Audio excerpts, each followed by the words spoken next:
الحمد لله وكفى وسلام على عباده الذين اصطفى أما بعد فأعوذ بالله من الشيطان الرجيم بسم الله الرحمن الرحيم فالذين آمنوا به وعزروه ونصروه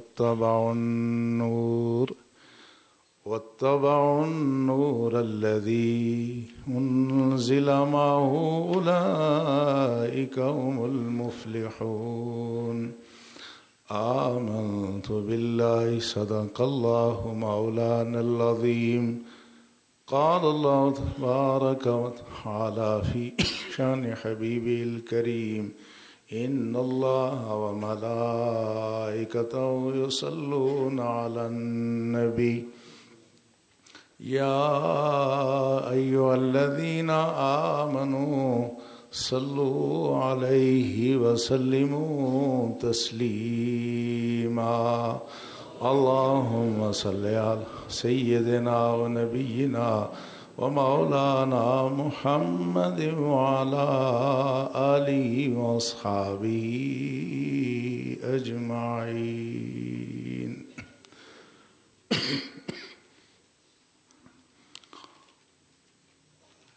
نہایت عزت اور احترام کے لائق برادران اسلام، گزشتہ جمعۃ المبارک کے موقع پر ہم جس موضوع پر گفتگو کر رہے تھے آج بھی اسی کو آگے بڑھانے کی کوشش کی جائے گی اللہ کے فضل، اس کی توفیق اور احسان سے۔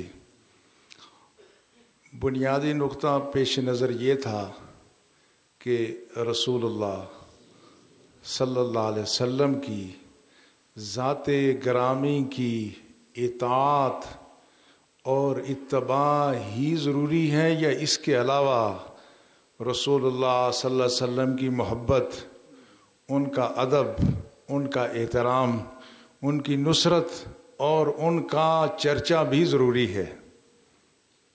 کیا یہ چیزیں کوئی اضافی دین میں شامل کی گئی ہیں یا یہ شریعت کا مطالبہ ہے؟ یعنی جس طرح رسول اللہ کی اطاعت ضروری ہے، کیا ویسے ہی رسول اللہ کا ادب بھی ضروری ہے؟ کیا ویسے ہی رسول اللہ صلی اللہ علیہ وسلم کی ذات گرامی کی محبت بھی ضروری ہے؟ کیا اسی طرح رسول اللہ صلی اللہ علیہ وسلم کا چرچا، آپ کا تذکرہ بھی ضروری ہے؟ اور کیا ویسے ہی جب دین کو نصرت اور مدد کی ضرورت ہو تو مسلمان کے لیے جو نمازیں بھی پڑھتا ہے، محبت کا دعوے دار بھی ہے، ان کا چرچا بھی کرتا ہے، درود و سلام بھی پڑھتا ہے، کیا اس پر ان کی عملاً نصرت بھی ویسے ہی لازم ہے یا نہیں ہے؟ یہ وہ بنیادی چیز تھی جس کی ہم وضاحت کرنا چاہتے ہیں۔ سامعین کرام، جب کسی سے کوئی کام کرانا مقصود ہوتا ہے تو اس کو حکم دیا جاتا ہے۔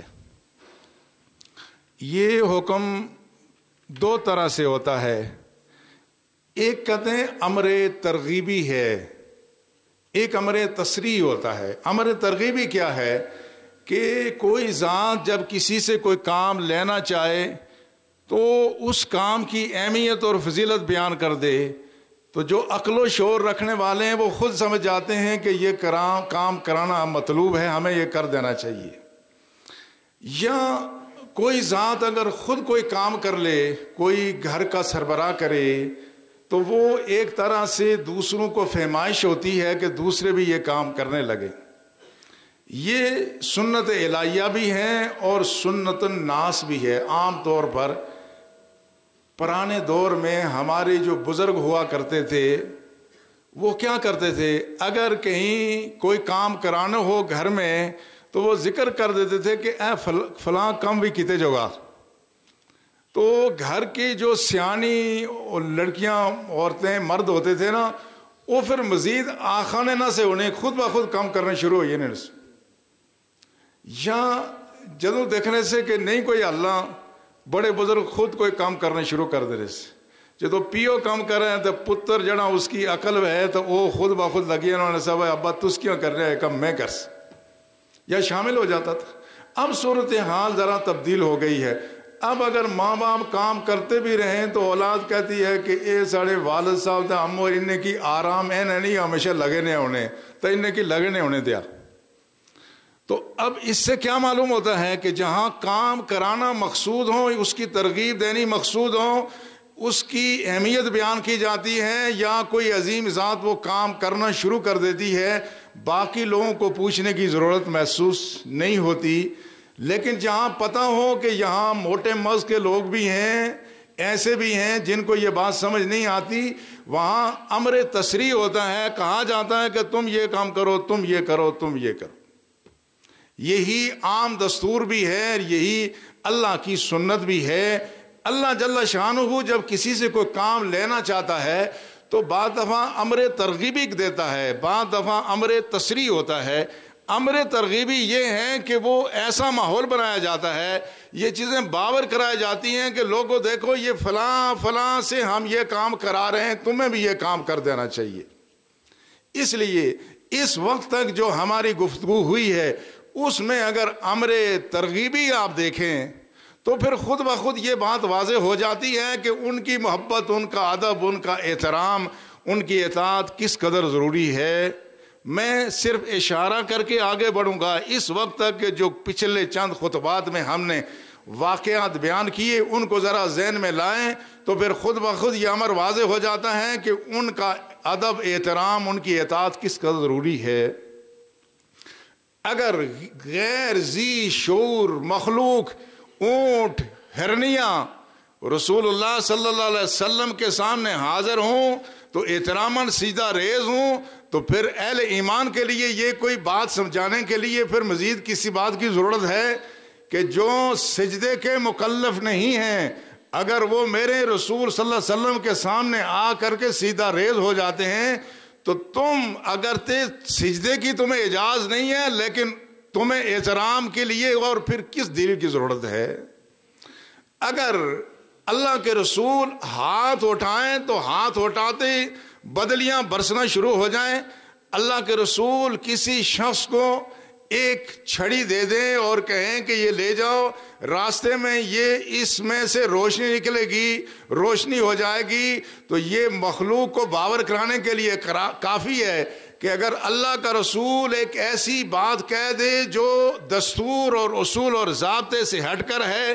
لکڑیوں سے عام حالت میں روشنیاں نہیں پھوٹا کرتی، مگر اللہ کے رسول نے کہہ دیا تو روشنی نکل گئی، 10 ہاتھ آگے پیچھے روشنی ہو گئی. تو پھر مخلوق کو اب مزید کوئی باور کرانے کی ضرورت نہیں ہے. آج بھی میں چند امور ترغیبی کا تذکرہ کروں گا جس سے یہ واضح ہو جائے گا کہ رسول اللہ کا ادب و احترام کس قدر ضروری ہے. یہ حدیث امام ترمذی نے حضرت ابو موسیٰ سے روایت کی ہے کہ ابھی رسول اللہ صلی اللہ علیہ وسلم نے اعلان نبوت نہیں فرمایا. حضرت ابو طالب کے ساتھ آپ بصرہ گئے تو جب بصرہ پہنچے تو وہاں پر ایک عیسائی راہب جس کا نام بحیرہ تھا، اس کا وہاں معبد عبادت خانہ تھا. جب وہاں قریب جا کے انہوں نے کوئی مناسب جگہ ہوئی ہوگی، انہوں نے اپنے قافلے کو ٹھہرایا، یہ اپنا سامان وغیرہ کھولنے لگے تو وہ جو راہب تھا بحیرہ راہب وہ فوراً باہر نکل آیا. اس سے پہلے وہ کبھی یہاں سے قافلے گزرتے تھے، وہ کبھی باہر نہیں آتا تھا. آج وہ باہر آ گیا. جب وہ باہر آیا تو باہر آنے کے بعد اس نے لوگوں کو دیکھنا شروع کر دیا. فَأَخَذَ بِيَدِ رسول اللہ صلی اللہ علیہ وسلم، رسول اللہ صلی اللہ علیہ وسلم کی عمر مبارکہ 12 سال کے قریب تھی. آپ کا ہاتھ پکڑا اور کیا کہا؟ اس میں قریش کے بڑے بڑے تاجر بھی تھے، بڑے بڑے سردار بھی تھے. اس نے کہا ہذا سید العالمین و ہذا رسول رب العالمین یبعثہ اللہ اور رحمت للعالمین. کہا یہ جو بچہ ہے نا یہ سارے جہانوں کا سردار ہوگا، یہ اللہ رب العزت جہاں کا پالنے والا اس کا رسول ہوگا اور اللہ اس کو رحمت للعالمین بنا کر کے بھیجے گا.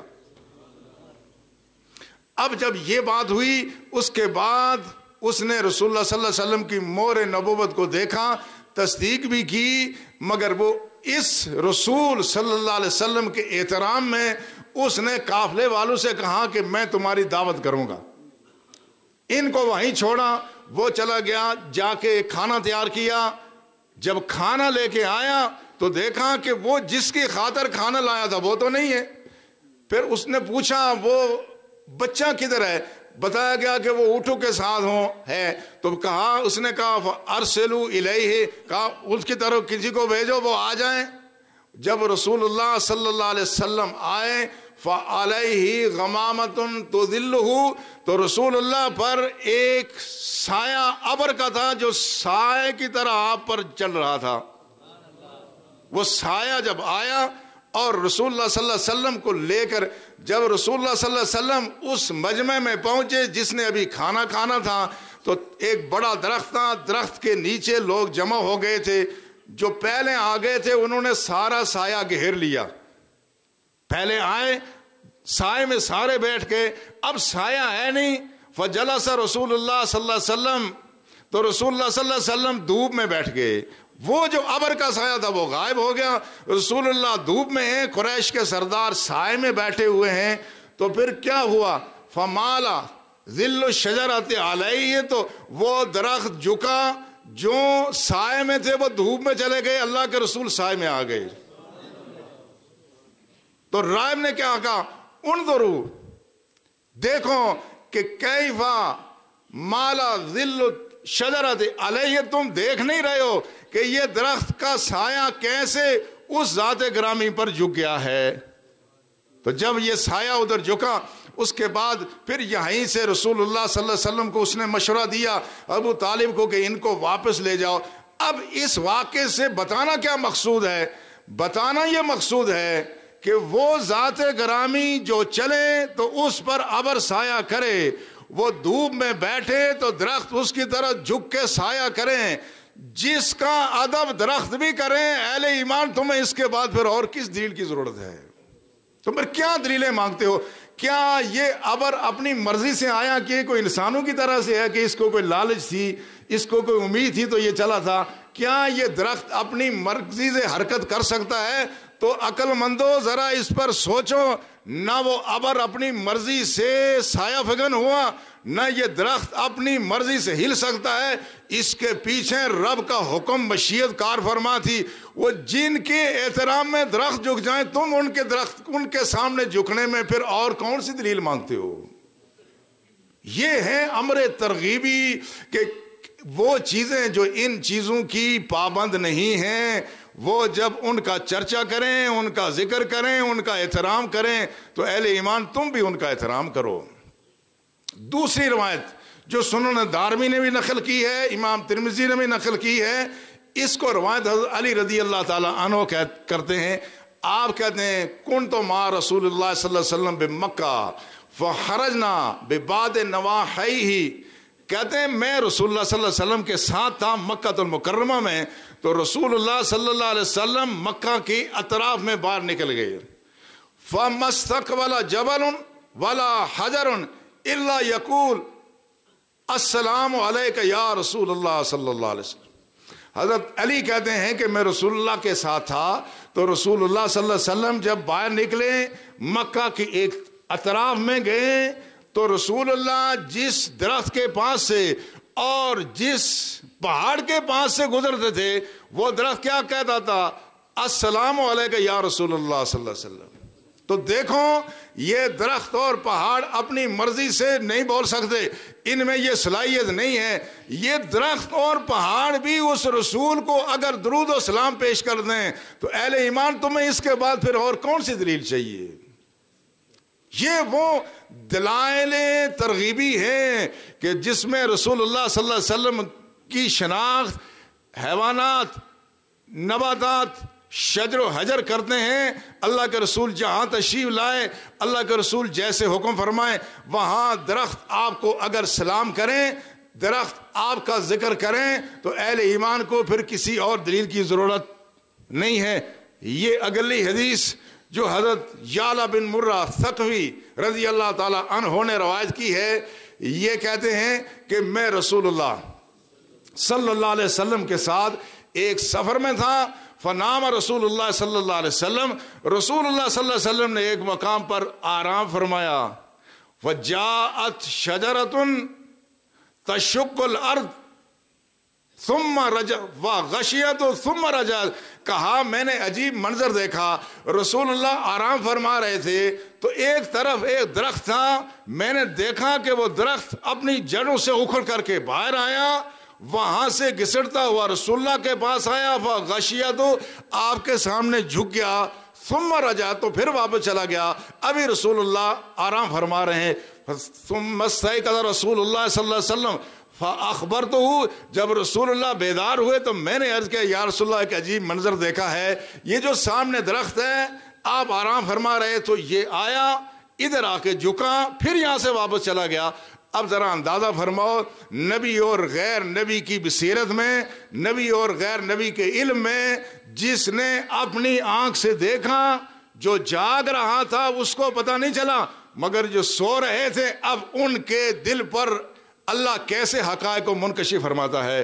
ہونا تو یہ چاہیے نا کہ جو جاگ رہا ہے ان کو پتہ چلے کہ یہ کیا کر رہا ہے۔ آپ نے فرمایا ہذہ شجرۃ استاذنت ربہا ان تسلم علی رسول اللہ صلی اللہ علیہ وسلم فاذن اللہ، کہا یہ جو درخت آیا تھا نا یہ ایسے نہیں آیا، اس درخت نے اللہ سے اجازت مانگی کہ مجھے اجازت ہو تو اللہ کا رسول آرام کر رہا ہے میں جا کے سلام کر رہا ہوں، یہ درخت یوں ہی نہیں تھا، یہ میرے پاس آیا تھا مجھے سلام کر کے واپس چلا گیا ہے۔ تو ذرا اندازہ کرو جن کی عظمت کا یہ عالم ہے، یہ درخت سلام کرنے سے معذور ہیں۔ آج تک کسی درخت نے آپ کو سلام کیا ہے؟ کوئی درخت آپ کے سامنے جھکا ہے؟ تو یہ جو درخت جھک رہا ہے یہ اپنی مرضی سے نہیں جھک رہا، جس کے احترام میں درخت جھک کر کے اور سلام کریں، اور جن کے احترام میں اللہ درختوں کو اکھاڑ کر کے ان کے سامنے جھکا دے، اس کا ادب و احترام کرنے میں اب تمہیں اور کون سی دلیل چاہیے؟ یہ وہ چیزیں کہ جس سے یہ امر ترغیبی ہے کہ رسول اللہ صلی اللہ علیہ وسلم جس کو جو حکم فرماتے ہیں ہر چیز اللہ کے رسول کو پہچانتی بھی ہے، اللہ کے رسول کا احترام بھی کرتی ہے۔ حضرت انس اس حدیث کے راوی ہیں، کہتے ہیں جب رسول اللہ صلی اللہ علیہ وسلم احد کے میدان میں، احد کے پہاڑ پر جو رسول اللہ زخمی ہوئے، فجلس حزین، تو رسول اللہ ایک طرف جا کر کے غم کی حالت میں آپ تشریف فرماتے ہیں۔ تو کیا صورتحال تھی؟ فرمایا آپ کا سارا جسم، آپ کے کپڑے خون سے رنگین تھے۔ یہ خون کہاں سے نکلا؟ اللہ کے رسول پر جو مشرکین نے حملہ کیا، 70 وار ہوئے تلواروں کے اور نیزوں کے، ان میں سے کچھ پتھر ایک رسول اللہ کی انگشت مبارک کو لگا، یہ زخمی ہو گئی، ایک پتھر آپ کے دندان مبارک کو لگا، یہاں سے خون بہنا شروع ہو گیا، ایک پتھر آپ کے ماتھے پہ لگا، یہاں سے خون بہنا شروع ہو گیا۔ انس کہتے ہیں رسول اللہ کا جسم مبارک اور کپڑے مبارک سارے خون سے رنگین تھے۔ اللہ کے رسول غم کی حالت میں بیٹھے ہوئے تھے، 70 سے زیادہ ساتھی صحابہ شہید ہو چکے تھے۔ اس حالت میں جب یہ رسول اللہ تشریف فرمائے وجاء جبریل، اتنے میں جبریل امین آ گئے۔ آپ نے کہا یا رسول اللہ صلی اللہ علیہ وسلم حل تحب ان تریک آیا، یا رسول اللہ آپ چاہتے ہیں کہ میں آپ کی عظمت آپ کو دکھاؤں؟ فرمایا ہاں دکھاؤ، کیا دکھانا چاہتے ہو؟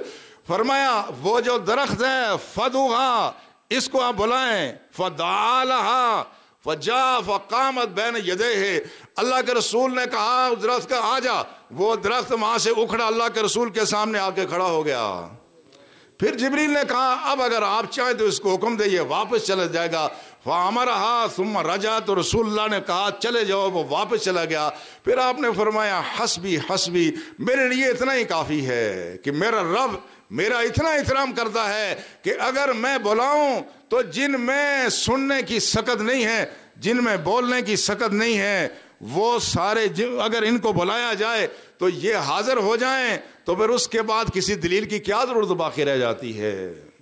یہ شجر و حجر یہ نہ پہچانتے ہیں، نہ بولتے ہیں، نہ محبت کرتے ہیں، نہ کسی سے نفرت کرتے، لیکن اللہ کی ذات، اپنے نبی کا احترام، اللہ کی ذات اپنے نبی کا چرچا اگر درختوں سے کرائے، اللہ کی ذات اگر درختوں سے کلمہ پڑھوائے، تو اہل ایمان پھر تمہیں ان پر درود و سلام پڑھنے میں تمہیں پھر اور کس دلیل کی ضرورت ہے؟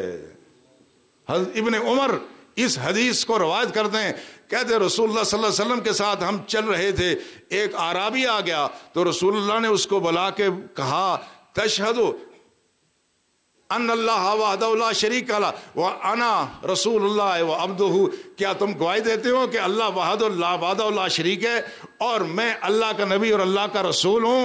اس نے کہا ماذا تشہد علی ذلک، یہ بات جو آپ کہہ رہے ہو نا، اس پر اور بھی کوئی چیز گواہی دیتی ہے یا مجھ سے ہی گواہی دلا رہے ہو؟ عربی کیا کہتا ہے کہ جس پر مجھ سے گواہی دلا رہے ہو تمہاری شہادت کوئی اور بھی دیتا ہے کہ آپ اللہ کے رسول ہو؟ آپ نے فرمایا تشہد ھذہ السلمہ، کہا یہ جو کیکر ببول کا درخت ہے نا یہ میری گواہی دے گا۔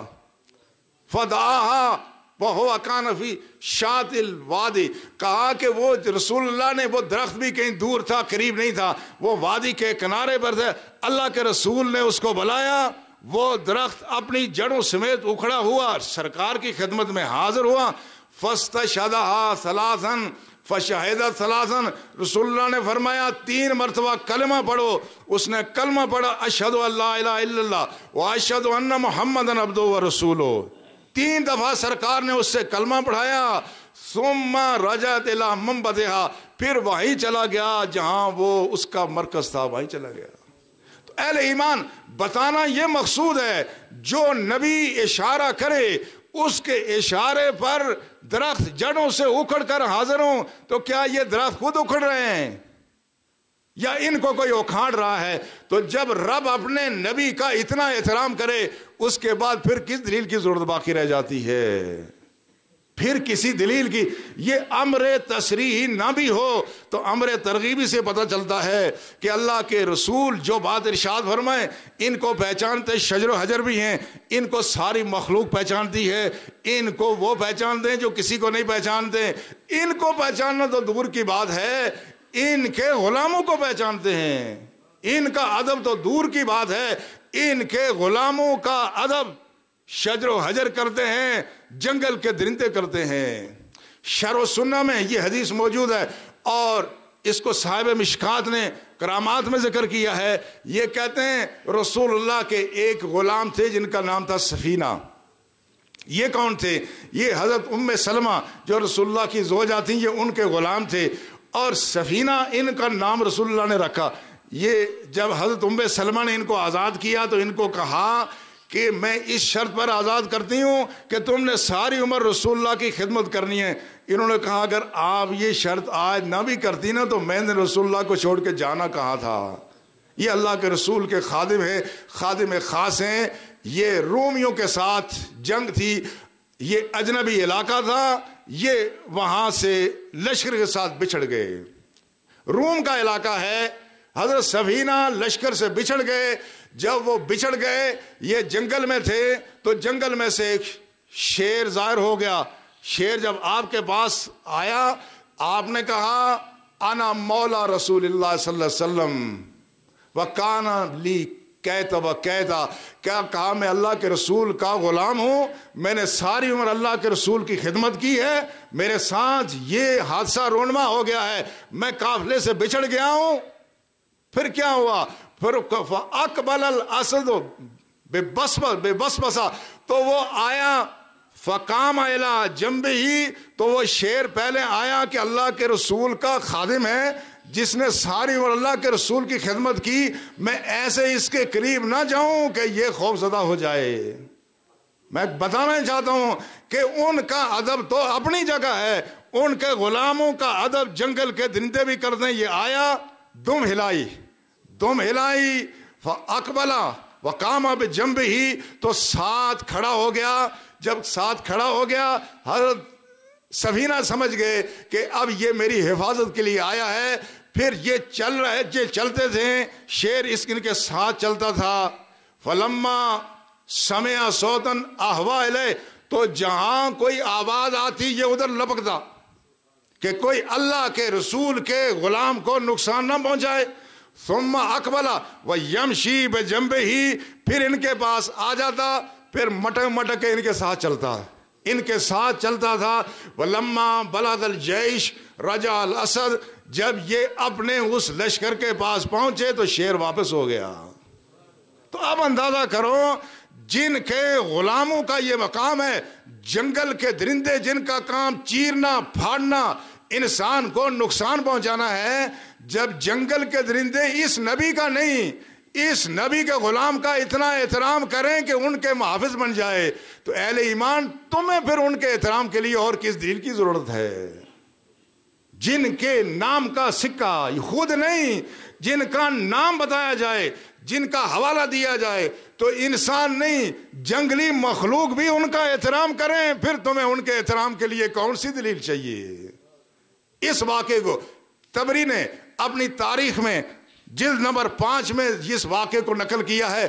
حضرت معاویہ بن سفیان رضی اللہ تعالی عنہما کے زمانے میں انہوں نے کیروان کی طرف ایک لشکر بھیجا۔ کیروان کی طرف جو لشکر بھیجا، یہ افریقہ کا علاقہ ہے۔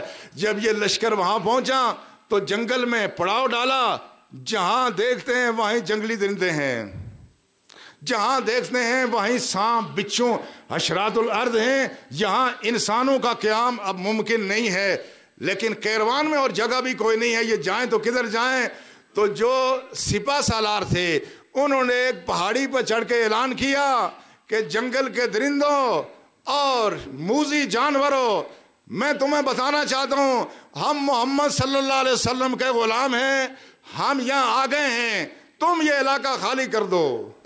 تو آج تک جنگل کے درندوں نے، حشرات الارض نے، سانپوں اور بچھوں نے کبھی کسی کی بات مانی ہے، کبھی کسی کی بات سنی ہے؟ مگر صبری یہ لکھتے ہیں کہ جب وہاں پر یہ اعلان ہوا تو دیکھا یہ گیا کہ جنگلی درندے اپنے بچوں کو اپنے منہ میں، جس طرح آپ نے دیکھا ہوگا یہ جنگلی درندے اپنے منہ میں اپنے بچوں کو اٹھا کے پھرتے ہیں، کہا وہ جنگلی درندے وہاں سے بھاگے، اور سانپوں بچھوں نے، حشرات الارض نے کیروان کا وہ سارا علاقہ خالی کر دیا، وہاں مسلمانوں نے شہر آباد کیا۔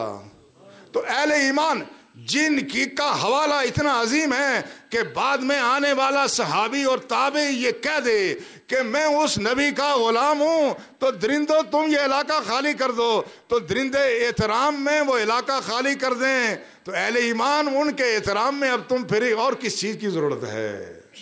اللہ جل شانہ خود قرآن میں پھر یہ امر ترغیبی فرماتا ہے، فرمایا فالذین آمنوا بہ وعزروہ ونصروہ واتبعوا النور الذی انزل معہ اولئک المفلحون۔ اللہ کی ذات بتا دی ہے کہ کامیاب کون لوگ ہیں۔ فرمایا فالذین آمنوا بہ، جو لوگ ان پر ایمان لائے، وعزروہ، اور ان کا احترام کیا۔ محض ایمان نہیں ہے، فالذین آمنوا بہ، جو ایمان لائے، وعزروہ، ان کا احترام بھی کیا، ونصروہ، صرف احترام ہی نہیں کیا، جب ان کے دین پر کسی ظالم نے، کافر نے، مخالف نے حملہ کیا تو پھر مدد کے لیے آگے بھی بڑھے۔ یہی ایمان نہیں ہے آدمی کلمہ طیبہ کا زور سے ورد کرے، نماز سے پہلے کرے یا بعد سے کرے، اور درود و سلام بھی پڑھے، مگر جب خدا کے دین پر خدا کے دشمن حملہ آور ہوں تو وہاں دبک کر کے بیٹھ جائے، یہ شخص بھی خدا کے نزدیک چور اور مجرم ہے، اس سے بھی خدا محاسبہ کرے گا کہ تم نے محبت رسول کا تم دعویٰ ضرور کرتے تھے، لیکن جب دشمنان رسول نے اسلام پر یلغار کی تو اس وقت تم خاموش کیوں بیٹھے؟ فالذین آمنوا بہ وعزروہ ونصروہ، ان کی مدد بھی کی، واتبعوا النور الذی انزل معہ، اور وہ جو نور لے کے آئے، وہ نور کون سا ہے؟ وہ قرآن حکیم ہے۔ یہ قرآن یہ عام کتاب نہیں ہے، یہ اس خط کی طرح سے نہیں ہے جو کوئی بڑا چھوٹے کو یا دوست کو لکھے، پڑھنے کے بعد اس کی قیمت نہیں رہتی۔ اللہ کہتا ہے واتبعوا النور، یہ روشنی ہے، اس سے تاریک دل روشن ہوتے ہیں، اس سے انسانوں کی زندگی کے ہر گوشے میں روشنی پھیلتی ہے۔ واتبعوا النور الذی انزل معہ اولئک هم المفلحون، جنہوں نے اس نور کی اتباع کی وہی لوگ کامیاب اور کامران ہوں گے۔ تو جن کو کامیابی اور کامرانی عزیز ہے ان کے لیے لازم ہے کہ وہ اللہ کے رسول پر ایمان بھی لائیں، اللہ کے رسول کا احترام بھی کریں، اللہ کے رسول کے دین کی مدد بھی کریں، اس قرآن کے نور سے، تلاوت سے بھی اپنے دل و دماغ کو جگمگائیں، اس کی تعلیمات سے بھی اپنی انفرادی زندگی سے لے کے اجتماعی زندگی تک، خاندانی زندگی سے لے کے گھر کی چار دیواری سے لے کے ایوان اقتدار تک اپنی زندگیوں کو جگمگائیں، چمکائیں، فرمائے اولئک هم المفلحون، کامیابی اور کامرانی انہی کا مقدر ہے۔ اللہ ہمیں توفیق عطا فرمائے کہ ایمان کے بعد ہم اللہ کے رسول کا احترام بھی کریں، ادب بھی کریں، محبت بھی کریں، ان کی نصرت بھی کریں، اور ان پر نازل ہونے والی کتاب کو اپنے لیے حرز جان بھی بنائیں۔ وما علینا الا البلاغ، سنت